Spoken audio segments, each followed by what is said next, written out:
So right now, our duty, we're done. We're done, our duty. Charot. Yes, I'm done. I'm done. You're still off tomorrow. You're still off off to- tomorrow. you're off tomorrow. Yeah. My English is not good really, that's why. That's why I can't go with the other country. You cannot go to other country. Yeah. So tomorrow we're both off. Yeah. So what's the plan tomorrow? The plan, I will sleep. Mashallah, see you in our dreams. We will go somewhere there. Okay then.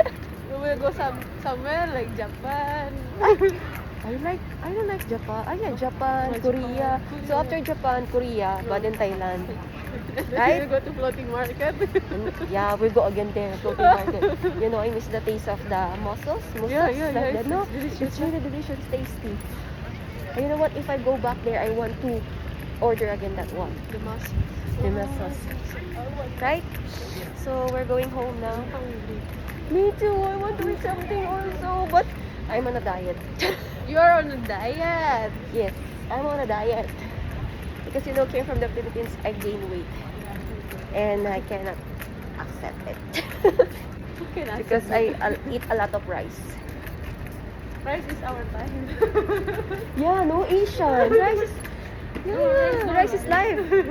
For Asians. No, No, yes. only for Asians. But what happened? No, rice is life. Our body... Kalaso. Bye-bye.